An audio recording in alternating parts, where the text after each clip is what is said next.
Today we're going to continue in our sermon series, Love Thy Neighbor. But before I do this was really crazy. I've noticed this today. For all of you that got the memo on the khaki pants and the blue shirts, it seems like half of you here are wearing that. Well done. I'm excited for you. We're talking about love thy neighbor. In church, it is so important that we as Christians understand what our role is to play in that, loving our neighbor. And too many times, I believe that we struggle in that area, right? We don't want to love our neighbor because they drive us crazy or because it's too difficult, right? But listen, church, the Bible tells us that's what we're supposed to do. In Matthew chapter 22, verses 37 through 40, it says this, and Jesus replied, love the Lord your God with all your heart, with all your soul, and with all your mind. This is the first and greatest commandment, and the second is like it. Love your neighbor as yourself. All the law and the prophets hang on these two commandments. Church, if you recognize what I just read to you there, it doesn't say it's an option. It doesn't say if you feel like it. It's a commandment. When God commands us to do something, that is exactly what he expects us to do. Today in our Love Thy Neighbor sermon series, we're going to be talking about empowering the poor. What I really and truly adore about you guys as a church is I love serving at a place where you love to help people. And I think you guys do a great job. We can always get better at something, believe me. Yesterday we did our Make a Difference Day, and it brought me great joy as a minister to just see all the hard work that people puts into things in serving the community. But what I want us to do, I want all of us to learn, is how to empower the poor. Too many times we want to just throw money at things. In the United States of America, I don't know where it started. I don't know how it happened, whether it be the government, whether it be the church, or just people in general. We have this mindset, if you throw money at something, it fixes it. And really and truly, if you recognize the times we live in, it really doesn't. A lot of times it makes it worse. So we need to learn to empower the poor. And what does that mean? It means we teach them steps to get out of poverty into the light that God designed for them. Some of you might think, well, I'm struggling right now. I'm having a hard time right now. I'm struggling. I'm so broke. Have you ever noticed how many people use that term broke? Yeah, we're so broke right now. I have a son who's very literal. Every single thing you say him. I remember making a statement to him when he was a little kid. I'm like, we're broke right now. I can't buy you that. And he's like, you mean we have absolutely nothing? This fear came over top of him. How many of you guys go into your refrigerator and in your cupboards at home, you open up, you're like, we have absolutely nothing to eat here. But it's full. Right? It's full. If you go in your fridge and you got Heinz ketchup in there and you got hot water, you got tomato soup, that means you have something that you can eat. But we as Americans, we are very spoiled. And if it's not the exact thing that we're wanting right now, we say there's nothing here to eat. And we say that term so often, I'm so broke. See, the reality is there are people among us who are broke. There are people in our own backyards with deep needs. Maybe even some of you right now, you have a very deep need of your own. So what do we do, church? We as Christians, we as believers, we the church, what is it that we are supposed to do? How many of you have ever been to a developing country before? I'm talking maybe Haiti, Africa, wherever it might be, whatever it might be. You see these people, they live in metal shacks that maybe is as big as your closet at home or maybe your bathroom. See, they live in these metal shacks and they have to travel really far just to get a bucket of water. That poverty's real. Somebody who lives down the street from you, who've been unemployed for a long time, listen, that poverty is real. All poverty is real. So how do we as the church, how do we empower those in need and yet still honor Christ? How do we do it? I love where Jesus tells us the parable of what it's going to be like when he returns to his people. And if you'll turn with me to Matthew chapter 25. See, in Matthew chapter 25, Jesus is talking here, and it says this in verse 35 and 36. It says, "For I was hungry, and you gave me something to eat. I was thirsty, and you gave me something to drink. I was a stranger, and you invited me in. I needed clothes, and you clothed me. I was sick, and you looked after me. I was in prison, and you came to visit me." I love how Jesus would, when he's telling parables or stories or even truths in the Bible, whatever it might be, when he's speaking, a lot of times people look at him like, what are you talking about? You know, he's sitting there saying, when I was hungry, when I needed clothes, when I was in prison, when I was thirsty, you gave me all these things. And then check out in verse 37 through 39, it says this, "Then the righteous will answer him, 'Lord, when did we see you hungry and feed you, or thirsty and give you something to drink? When did we see you a stranger and invite you in, or needing clothes and clothe you? When did we see you sick or in prison and go to visit you?'" And man, Jesus lays it out in verse 40, says this, "The king will reply, 'Truly I tell you, whatever you did for one of the least of these brothers and sisters of mine, you did for me.'"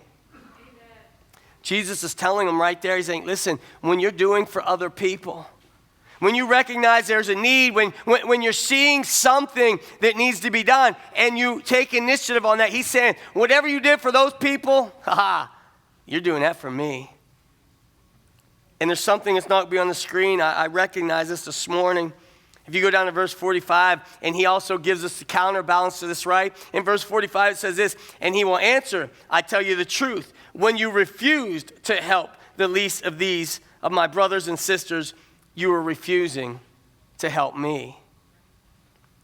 Church, imagine that whatever it is that you have, you use it to empower. When you use it to empower someone who has a need, you are actually ministering to the King of Kings and the Lord of Lords. You're actually ministering to those people. You're blessing Jesus. And can you even imagine how special it is when you use what you have, your time, your talent, your treasure, to help someone who's in need? Church, listen to me this morning. We are called, you and I, all of us, we are called to make a difference in this world. You are called to do something special, to make a difference in this world. And you know what? We must make a difference. We, the church, as a body of believers, we must make a difference because Jesus said, whatever you do for them, you're doing it for me. You're doing that you're representing me. Man, in Proverbs chapter 19, verse 17, it tells us this. It says, "Whoever is kind to the poor lends to the Lord, and he will reward them for what they have done." You know, church, when you are serving God, you should be serving people in need. A lot of times when we talk about serving, you know, the preacher gives the sermon and you sit there and you kind of squirm in your seat and you're like, well, I ain't really doing nothing. He's talking to me. And you know what, you get nervous and then you go to the list of the things at church. Here's the areas to serve. You're like, I don't want to do that. Or, I don't like kids, so I definitely ain't dealing with kids. And you go down the list, right, of all the things to serve. And too many times we limit that serving to just in the church. We do need to serve in the church. But it goes beyond the four walls of this building. It goes out into the world. If you are serving God, you are serving people in need. I want to direct your attention to 1 John chapter 3, verse 17 and 18. And verse 17, this is one of those verses that can stun you into silence. You know what I'm talking about? You read this verse and you're like, oh man, that really slapped me upside the head. Check it out. Verse 17 says this, "If someone has enough money to live well, and sees a brother or sister in need, but shows no compassion, how can God's love be in that person?" That's one of those drop the mic moments right there, right? I mean, that can just hit you upside the head. That if you're living okay, if you have everything that you need, and you see a brother or sister in need, and you show no compassion, he's telling you right there, then how in the world can you say your Heavenly Father lives inside of you? If that doesn't bother you, and then check out verse 18. It says this, "Dear children, let's not merely say that we love each other. Let us show the truth by our actions. You know what? I believe Christians, we give the best lip service of anybody out there, don't we? I mean, we come into church and we speak well. We speak that language that not everybody understands. It's called Christianese, don't we? We do that. And we talk Christianese in church like, that's right, we need to do this and we need to do that. And a lot of times that door, as you're walking out, hasn't even hit your rear end yet. And you are already going back on your Christianese of what you're saying that we should be doing. And we've got to be better than that. We just can't say somebody should do something. We can't just say one day, maybe we can, or maybe I will. Church, we just can't talk about this. We're called into action. See, God wants the church. Remember who the church is, you and I. God wants the church to be the hope of the world. Too many people put their hope in the government. Don't you ever do that. They will fail you miserably. Too many people put their hope in an individual, like maybe their spouse or whatever. But where does our hope come from, church? Our hope comes from the Lord. And we, the church, are called to be the hope of the world. To take the resources that God has given us, to take those resources and to take care of the people. And to take care of them out of poverty into wholeness. So how do we do this? How exactly can you and I do what God has called us to do? I know for a fact, church, you're wonderful. When there is a need, when you're exposed to this, when there's a deep need to help, there's so many people who love to step up and do something. Keep it up. You should be doing that. But many times, we don't know what to do to make it right. You know, there's times that we as a body of believers, we're like a 14-year-old kid, like, yeah, people keep tripping over them shoes and falling down the steps, but I don't know what to do about it. You act like you don't know what to do. It's obvious you pick the shoes up, right? When your kids make statements like that, you just want to pop them in the back of the head, right? Go get them shoes. But we as Christians, don't we do the same thing? We sit there and act like, what can we do, or how can that be fixed, when the answer is as obvious as the day is short, and we look at it and we do nothing. So in order to get it right, church, in order for us to get it right on how we help people, I want you to understand, I want us to build a foundation of what poverty really is. What is poverty? A few years back, a really great teacher from the Christian school, her name was Valerie Mayer. My kids loved having her. And she gave me this book. She wanted me to read it. And the book is entitled this, When Helping Hurts. If you are a believer in Jesus Christ, I'm telling you, you really should read this book. It's a simple read. I got through it quick, and I'm not a fan of reading, okay? But it's called When Helping Hurts. And in this book, it says that most Americans believe that poverty is a lack of something material. It's a lack of something material. And someone, it's where someone doesn't make enough money to make ends meet. Or maybe they have inadequate housing, or they don't have health care. If you've got a 14-year-old kid, that means, we're so poor we can't afford the newest iPhone when it comes out that month, right? That's what people believe that poverty is. It's the lack of something material. Well, there was a company that did a survey of 60,000 people in countries that are poverty-stricken. And they say to truly be poor, these people believe it's a mindset. It's a mindset. It's that ongoing feeling of worthlessness, or maybe fear of humiliation because you can't take care of your family, of hopelessness. It's that sense of being trapped. They don't have that mindset, I don't have a brand new car, or I don't have brand new jeans. It's this mindset of feeling like that it's hopeless, that they can't get out of the situation. They're just wanting to feed their family for today. The mindset, it isn't about necessarily a lack of material. It's a mindset of being poverty-stricken. So we got to understand, church, you and I, we've got to understand that we must help not just for today, but we need to change the way that they think. We need to change maybe the way we think. That mindset from a hopelessness to a hope that God will give us what we need to get out of the situation. That's the mindset that needs to change. And we want to learn to give. We want to learn to give in a way that helps, not in a way that hurts. And too many times we give in a way that hurts. See, the problem is, as Americans, we think that you throw money at it and it's going to fix it. But often we give in a way that hurts.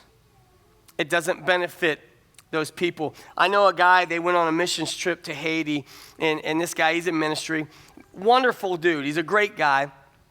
And they were loading up supplies, taking all these people that are going to go build a church in Haiti, and they were going to help build a couple of homes.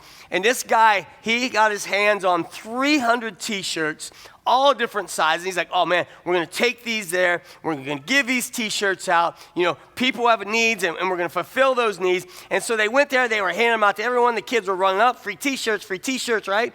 And they were getting these T-shirts. And 3 days into it, he told me this.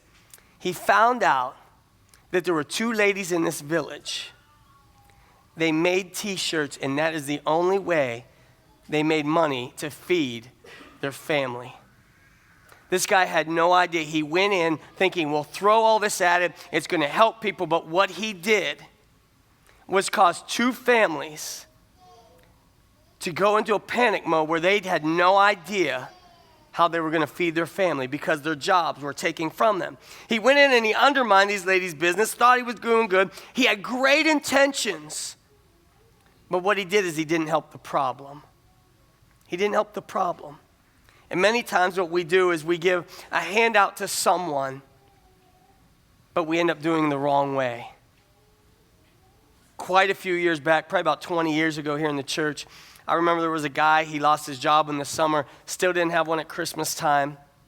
And we decided, you know what, we're going to be good Christians. We're going to round up. We raised all this money, and we went out and bought all these toys and clothes for these kids. And you know, we're a couple of days before Christmas. We took down there. We were so excited to help this guy out. The kids saw all these presents. They went nuts. They were so thrilled. And I noticed as I'm standing in the doorway of the house and just watching all these kids going crazy over all these gifts, the father was sitting over in the chair, and he had his hand in his face. I guess I'm like, this guy's overwhelmed with joy. He called me the next day. He said, can we talk? I said, sure. And he told me, he said, I know you meant to do well. He said, but what you made me feel like is I was an inadequate father. He said, all my kids had 2 presents apiece, and he said, that's plenty for them. And he said, I know you meant well, and you came in there and dumping all this stuff on us, but how you made me feel was I was inadequate, that I wasn't supplying. And it also made my kids sit there and think like, how come my dad couldn't take care of us like this? And you know what, church? Then he went on to say this. And he said, I felt like you gave me those presents so I would keep coming to church there. And when he was done talking, I could understand his perspective. We didn't mean to do any harm, but what we did was we brought shame on this man who was trying. So we, the church, listen to me, we must recognize the root of all poverty is this, it's brokenness. The root of all poverty is brokenness. The root of every type of poverty is people being broken. Now remember, church, there's a lot more than just poverty in material ways. We talked about relational poverty about 3 weeks ago. We talked about relational poverty where you don't have people around you. In church, the root of every type of poverty is brokenness. And do you understand this? That all of us are broken in some way. Every single one of us, we are broken in some way. You're like, I'm not broke. Yes, you are. You haven't figured it out. We're all broken in some way. And there's just more than material poverty. We talk about relational poverty, like I said. And you go into a developing nation, and we're kind of spoiled. You know we are. You go into a developing nation, and you see these people and like, man, they don't have cars. They don't have this, and they're walking to go get water. And you're thinking all these things. But if you really look at them, church, they look like they have no material anything. But if you look at them and watch them, a lot of times they're happy people. I mean, they're happy people. They have community together. They're loving on one another. They're not busy running around in this rat race, ignoring their families. And then if you look really hard, sometimes you look and you're like, man, I don't even have that. I got everything I could possibly imagine in my life, but I don't have those kind of relationships. I don't have people that are loving on me, and I don't have people that I'm loving on. And in church, it starts with a broken relationship with God is where it starts. The true root of poverty is brokenness in a relationship with our Heavenly Father, and we can trace it all the way back to Adam and Eve. All the way back to Adam and Eve. When they sinned against God, the relationship was broken, and then the world became tainted with sin.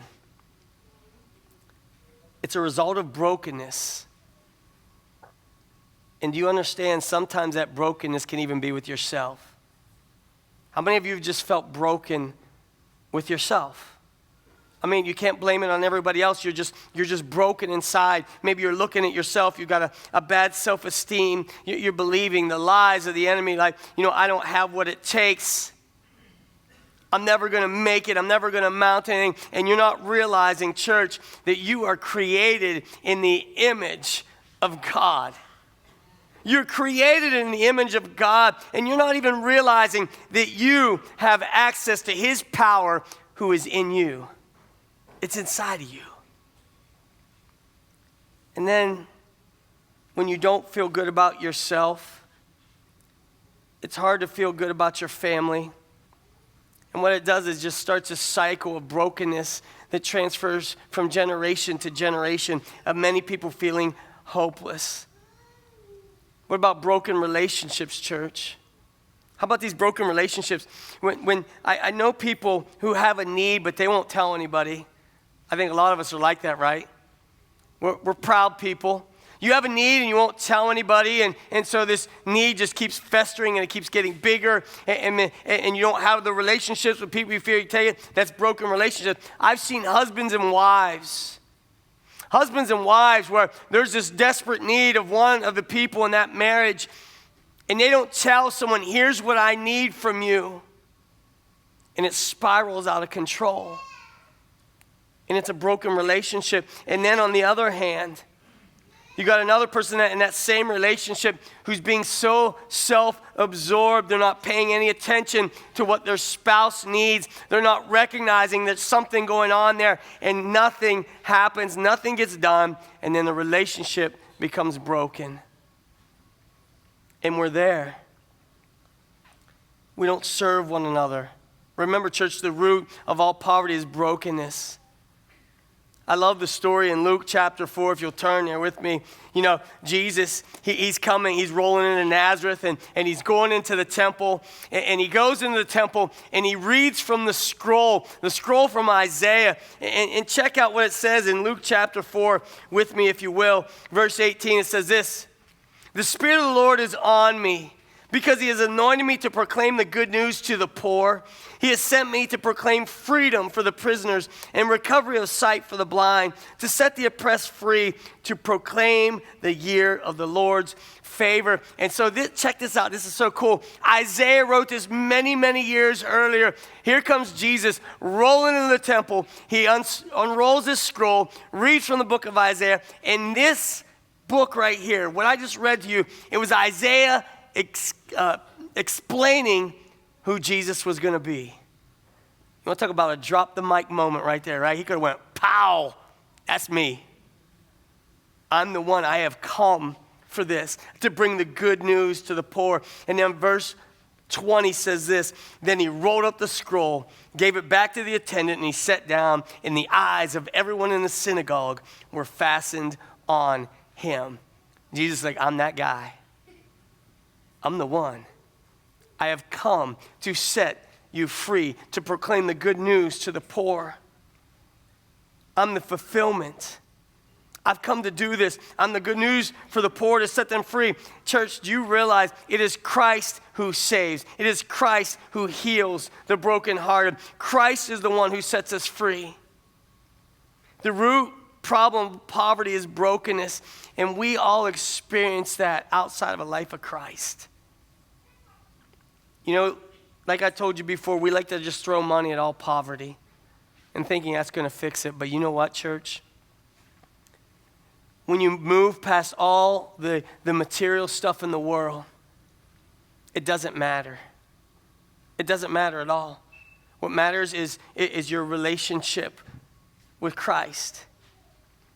Several years back, I was sitting in a class at Northeast Ohio Bible College, and Don Cooper's up there. He's teaching this class, and he kind of veered off the path, you know what I mean? All of a sudden, he just said, you know what? You guys have all these prayer lists at church, and you're praying for Jimmy's leg, and Edith's got cancer, and you're praying for all these things. He said, how many of those people are you praying for their salvation? You're praying for all this brokenness of the physical, but are you praying for the brokenness in the spiritual? Because a lot of those people on your list, they don't even come to your church. But we're wanting the physical to be fixed first, and we don't even pay attention to the spiritual, church. And you know, at the end of the day, if Jimmy's leg never gets fixed, it won't matter when he passes away. And if Edith doesn't get cured from cancer, it won't matter when she passes away, because there's an eternity facing every single person that has ever been born on this earth. An eternity. And we're too busy about all the physical. And we don't focus on the spiritual enough. See, we understand that poverty is the root of brokenness, and Jesus changes, church. Jesus will change how we help and empower the poor. Church, you know we are called to this. The church is called to this. You are called to this. We as Christians are called to this. So how do we live it out? How can you and I live this out? What do we do when the guy down the street needs some money?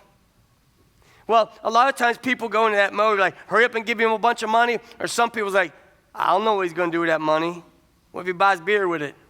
Right? I want to tell you something. If the Lord lays it on your heart to do something, you pray about it first. Don't enable anybody. But whatever that person does with that money, that's between them and God. God laid on your heart. If somebody comes to the church and asks for help, and we decide, all right, we're going to help them. We don't know exactly what's right. And they take God's money. Man, that came right from God's church. And they do something shady with it. That's not our fault. That's their fault. They're going to have to answer to God for that one. And so, church, listen to me. We're supposed to help people. When someone you know loses their job, you decide, as God called me, that when there's a global need, that $38 a month will help get someone fresh water in the country they're in. You decide whether or not God's calling you. The Compassion International, if God is asking you to sponsor one of those kids, that's between you and the Lord. You do what he's telling you to do. But what do you do when somebody is overwhelmed with somebody else's needs? Because it can get overwhelming, extremely overwhelming. So what do we do? What do you do when you want to help but not hinder what God is doing? How do we live it out? How can you and I live this out? Listen, don't miss this, church. We are called to serve others, not to save others. Hear me out. We are called to serve others. You are not called to save others. Jesus is the one that saves, not you. You're just called to serve them. We're not the answer. You and I are not the answer. We're not the answer. Jesus is the answer. We are the servants. Jesus is the power. We are the conduit. Jesus saves. We serve. That's where we got to get it straight. So how does he want us to serve? The first way is this. We serve offering relief and restoration. I did a whole sermon series on this about 6 months ago. We serve offering relief and restoration. See, the definition of relief is this. It's immediate and temporary help in a crisis. Immediate and temporary help in a crisis. Remember that. And then restoration is this. It's long-term relationship to build wholeness. In the United States of America, when there is a tornado or a hurricane, right, all the news, they go down to that area. You see footage on it 24/7 for about 7 days, and then they pull out. And then you don't hear about it anymore. But let me tell you what, those people still need relief, right? they need relief. So when the news moves on, when the world moves on, you know who stays? The church. The church stays to give relief. I love in the Bible the story of the Good Samaritan. This is an excellent, excellent example of relief and restoration. You know how the story goes, right? The man was beat up, robbed. They threw him in the ditch. Everyone kept coming along. Finally, the Good Samaritan, the one that nobody liked him because of who he was, he helps him. And he gave this guy relief, right? He rubbed oil on his wounds. He bandaged him up. And then he decided, you know what? I'm going to throw him up on my donkey. We're going to take him into the next town. And the best way to put it, he took him to a really nice bed and breakfast. He said, you take care of this guy. You feed him. Give him a room. I'll pay you for it. And I'll loop back around. Church, he gave him relief. But he gave him restoration because he told the guy, he says, I'm going to come back to see how you're doing. I'm going to come back and check up on you. I want to minister to not just your physical. I want to also minister to your spiritual. Church, too many times we want to help someone and we never circle back around to say, hey, how's it going? You know, is there something I can pray for you about? Yeah, hey, I'll write you a check. There you go. But we lack the restoration of showing them there is another way. The second point is this: we're called to relate to people, not to rescue them. You are not the rescuer. Don't let people be projects, church. Seriously, don't let people be your project. I made that mistake before when I was younger. You know, you want to make someone your project, and you're like, oh, here's how I can picture you. You'd look good like this. If you did this, you dress like this. Let me fix you up. I want you to look like me, whatever it is you're doing, right? That's a project. Don't let people be your project. What you do is you just love on people. Don't let them be your project, because when this happens, what happens is a lot of people, they want someone to be their project so they can get accolades for it, right? Like, oh, check out what I'm doing. Look at all these cool things I'm doing over here. Church, every time we do a Make a Difference Day, I've had people say, hey, I'm going to call the newspaper. Don't you dare. Don't you dare. We're not doing that so we can get accolades for that. We're here to serve, right? It's not that we want to put it all out there so we're going to say, oh, your church is awesome. And, you know, if they want to say that just because they saw it, that's up to them. But we don't want that. We're not doing projects. We're wanting to serve because we want to love on people. We want to love our community. People who are hurting are not projects, but they need to be the people that we're loving. And when we understand this, it's going to change everything. Once you understand this, it will change everything. We help them with what they need, not what we think they need. We help them with what they need, but not what we think they need. How many of you, when you were younger, and I hope you're still not doing it, when you were younger, you'd go Christmas shopping or birthday shopping, and you would buy things that you wanted for other people? When I was younger, that's what I did. I had a bunch of brothers, okay? I would buy what I would want to play with because it's going to be in my house, right? So I'd buy them a present so I could get to play with it. It made sense when you're a kid.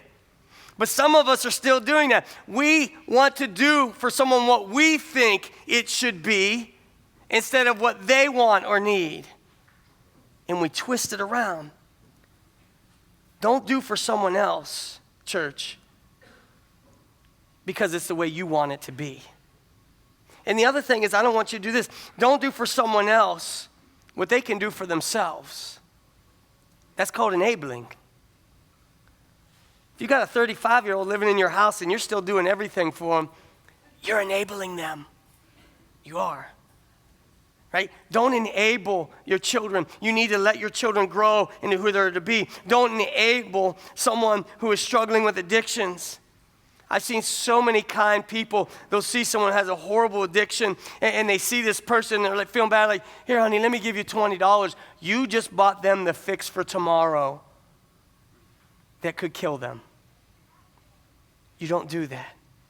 Remember, Jesus is the one who saves. He's the one who does that. We don't enable them, church. And the third thing is this: we reach out, we never reach down. We as believers in Jesus Christ, we reach out. we never reach down. Let me tell you what the difference is. You reach out because you care. You're reaching straight out. I care about you. I love you. I want to help you. When you reach down, it's because you're thinking like, I'm better than you. Let me pull you up to where I am at. You reach out, you don't reach down. And when you reach out, church, it's out of love. It's out of love. You want to pull them close. I want to just love on you. I believe the world has now been divided into two sections. It's those who need help and those who are helping. And you know what, church? That's wrong. The truth is, every single one of you are both. That you can help, but you also need help yourself. We all need help, but we also can help. And we offer help, and we need help. Remember, there's different kinds of poverty. There's so many different kinds of poverty, but I believe most of us are struggling with relational poverty. And see, this is where we kick it in. We must share what God has given us. Do you understand your Heavenly Father loves you so much? He really does. Sometimes you're saying, I don't feel it. It's because you ain't opening your eyes and opening your ears. He loves you so much, and so we, in turn, should share that love. You never swoop in as a hero. Don't swoop in to be the hero. What you do is you reach out because we love, because we care, and we want to do something to make a difference. And often, church, when you give to others, many times they also are going to be given back to you. And I ain't talking money or material. It's just a blessing. I went to Aldi's the other day, and I was definitely financially in poverty that day. I didn't have a quarter. Didn't have one. And I don't understand why they charge you quarters. I worked at Giant Eagle as a kid. I pushed the buggies in there for you, all right? I went out and got them for you. But so you have to have a quarter, and I'm like, I ain't got a quarter, and I needed stuff. So typical guy, I go in there, and I grab one of them, the first empty box there, and I start just filling it up, and it's spilling over, and I'm dropping stuff. And this lady comes along to me, and she said, hey, do you need a buggy? And I went, nope. Proud man, right? No, I don't. I got this. Stuff spilling on the floor. And she goes, yes, you need a buggy. And I said, well, honestly, I didn't have a quarter today. You know what this lady did? She took her 4 items out of her buggy. She said, here, take mine. And I immediately went, no, I ain't taking yours. I'm too proud, is what I said to her in my mind. And she goes, no, you need this buggy. Take this buggy. And then I remember what I always tell the staff all the time. Don't rob me of a blessing when I want to do something for you. So I looked at her real bad. I said, thanks, lady. And I put all my stuff in there. And she went out and got another buggy because she must have been rich. She had 2 quarters that day, okay? But you know what, church? That blessed me. But I tell you what, I bet it blessed her just as much. Because she felt good. She did something to help somebody out. In church, often when you give to others, many times they give even more back to you. As I asked the praise team to come up here this morning, I want to read to you. I want to remind you what this says, church. We've got to get this down. In Matthew chapter 22, verse 37 through 40, it says this. Jesus replied, love the Lord your God with all your heart, with all your soul, and with all your mind. This is the first and greatest commandment. And remember, this is a commandment, church. And then it says this, and the second is like it, love your neighbor as yourself. We're called to love our neighbors as ourselves. Church, the greatest need that you can fulfill, though, is their need for Jesus Christ. At the end of the day, that is the most important thing on this world. Whether or not you knew Jesus Christ. I've been at deathbeds of people who knew Christ, and they were itching to go. They were ready. And it was beautiful, and it was calm. And I've been with people on their deathbed that did not know Jesus, and they were stubborn. I've heard them say stuff like, I'll deal with him when I get there. No, you won't. I've heard them say, I'm too bad. I lived a horrible life. That's not the truth. The most important thing, the greatest need you can fulfill is their need for Christ. In church, we've got to have some boldness. We've got to learn to have boldness because I know you're recognized. It's not just the preacher that recognizes it. We go and do cool stuff for people, we'll help them, but yet we're afraid to tell them that Jesus is the answer. We're complacent and thinking somebody else can do it. If God's placed them in front of you and you recognize that, church, that's your job. What better way to love on someone than to lead them to the Lord so that their eternity can be secure? Maybe this morning you have relational poverty. I'm talking about the worst kind you could possibly have. You don't know Jesus Christ. Oh, you've heard of him. Maybe you even say his name is a cuss word. I'm talking about you don't have a relationship with him. I'm talking about where you talk to him, where you pray to him, where you commune with him, where you give him all the honor and the glory. That's what I'm talking about. That's a relationship. And if you don't have that, church, the Bible makes it very, very clear who's going to make it to heaven. I don't care how good you are. I don't care how many quarters you give out at Aldi's. If you are not right with him, you will not make it. And I'm also tired of this. I hear people in the church saying, well, I hope I make it. What do you mean you hope? You can know for sure. I mean, it's guaranteed. When you accept Jesus Christ, it comes along with promises that he made to you and I. Promises that he's going to prepare a room for you in advance. Because the Bible tells us, in my Father's house are many rooms. I mean, it's for everybody. But you got to take him up on it. You got to admit who you are, that you are a sinner. You fall short. You confess those sins to him. You ask for forgiveness. I'm talking about forgiveness. You realize when you repent of a sin, it doesn't mean you just turn around and go back to it. It means you move on from it. You no longer go back to that lifestyle saying, I'm a brand new creation. I don't need that garbage anymore. And you move on. You move forward.